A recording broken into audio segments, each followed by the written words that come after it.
Hi there, today we're going to be talking about drum setup. We'll try and keep this quick and concise as possible. So here we've got a Roland electric kit, but the rules apply for an acoustic kit. So I'll start with the hi-hats here, available in two sounds, open and closed, operated with the left foot like this. So closed is a quite short detached hi-hat sound, open is quite sparse and generally louder. That's why you often find it in heavy metal music. Next up, bass drum down here.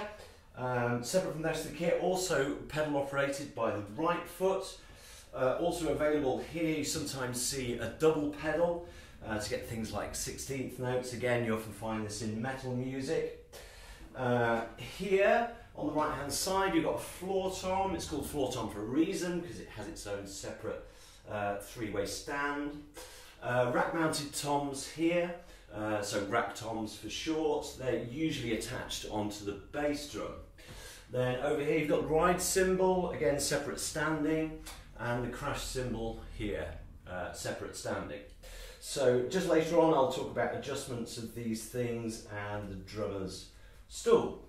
So next up I'd like to talk about reverse polarity, i.e. for a left-handed drummer. So it's reasonably simple really, but you will need to give yourself at least 10 minutes I think to do this.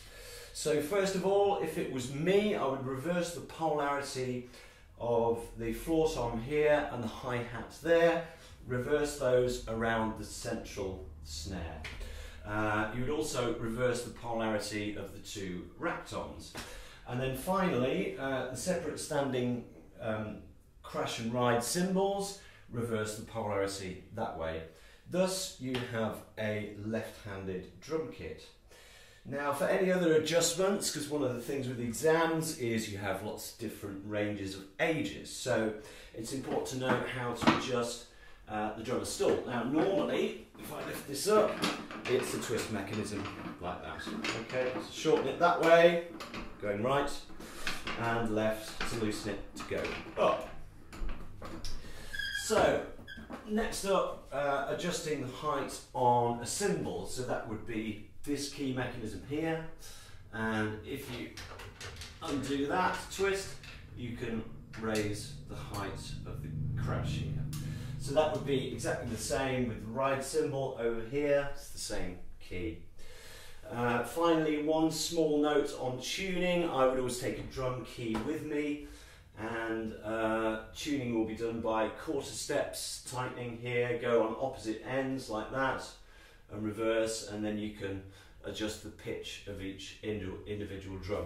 One last thing, the snare does have two possible sounds, snare on, snare off, and that's normally a latch on the bottom which just loosens the snare wires.